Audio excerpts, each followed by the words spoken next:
দৌড়ে এসে একটা হাত ধরলো আমার।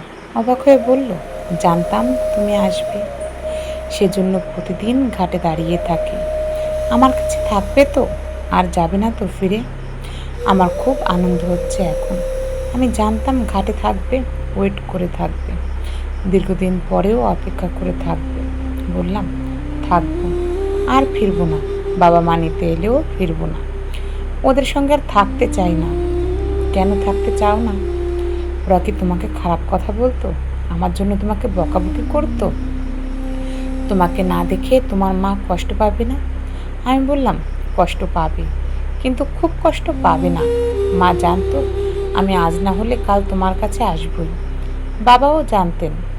তোমার বাবাটা বুঝি খুব ভালো, অনেক আদর করেন? ভালো, তবে খুব ভালো না। খুব ভালো নয় কেন? তোমাকে তো সব দিতেন, টাকা পয়সা, যখন যা চাইতে। তোমরা কত জায়গায় বেড়াতে গেছো, বিদেশে গেছো, তবুও ভালো নয়? তুমি খুব ভালো। বুঝলে কি করে আমি ভালো? আমাকে তো ঠিকমতো চেনোই না, জানো না, আমার কাছে থাকোনি। মানুষ চিনতে আমার ভুল হয় না। যেদিন আমাদের বাড়ি গেছিলে, মা তোমায় কত বকাবকি করছিল, তখন তোমার চোখ দিয়ে জল পড়ছিল। আমি দূর থেকে দেখেছি, তুমি কাঁদছিলে। ভালো না বাসলে কেউ কাঁদে বলো? আমার চোখে জল দেখে তোমার বুঝি খুব কষ্ট হচ্ছিল? খুব কষ্ট হচ্ছিল।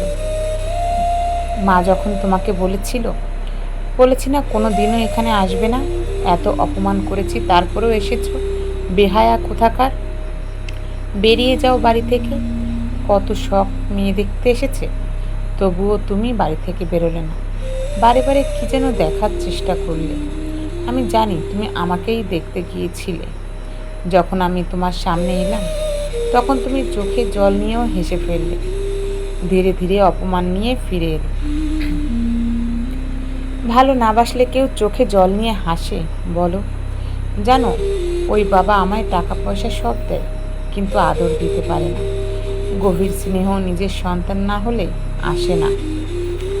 এই যে আমি তোমার হাত ধরে আছি, মনে হচ্ছে ঈশ্বর আমায় ধরে আছেন। তোমার ওই বাবার থেকে আমি কি ভালো? না, তুমি ভালো নাও। মা তোমাকে ফেলে আমাকে নিয়ে যখন চলে যায়, তখন তুমি আমায় রেখে দাওনি কেন? সত্যিই তুমি ভালো নাও। আমাকে বুঝি তোমার পছন্দ নয়? বাবা আমার কথায় খুব কষ্ট পেল, আমার ঠোঁটে আঙুল চাপা দিয়ে কেঁদে ফেলল। আমি বাবাকে জড়িয়ে ধরে বললাম, আমি জানি তুমি আমায় খুব ভালোবাসো। আমার বাবা আমায় সবচেয়ে বেশি ভালোবাসে। আমি বনলতা বন্দ্যোপাধ্যায় আমার নিজের বাবার কোলে ফিরে এসেছি। না, মা আর ফেরেননি। তিনি তার দ্বিতীয় হাজব্যান্ড নিয়ে কেমন আছেন জানি না, জানার ইচ্ছেও নেই। অনেকদিন পর যখন আমার বিয়ে ঠিক হলো, তখন মা এ বাড়িতে এলেন, আমাদের কাছে এলেন। আমার ফেসবুক প্রোফাইল দেখে বুঝেছেন আমার বিয়ে হচ্ছে। আমার ওই বাবা ততদিনে মারা গেছেন। মা এখন নিঃসঙ্গ জীবন কাটান। যখন আমি বরের সঙ্গে গাড়িতে রওনা দেব, তখন বাবা জানালার কাছে এলেন, চোখের জল মুছে কানে কানে বললেন, যদি বুঝিস বরের সঙ্গে থাকতে পারবি না, তাহলে সন্তান নিস না মা। সন্তান হয়ে গেলে আলাদা হতে নেই। বাবারা খুব কষ্ট পায়। হঠাৎ কান্না পেয়ে গেল। বাবার ভেতরটা পরিষ্কার দেখতে পেলাম। সারা জীবন মানুষটা শুধু কষ্টই পেয়ে গেল।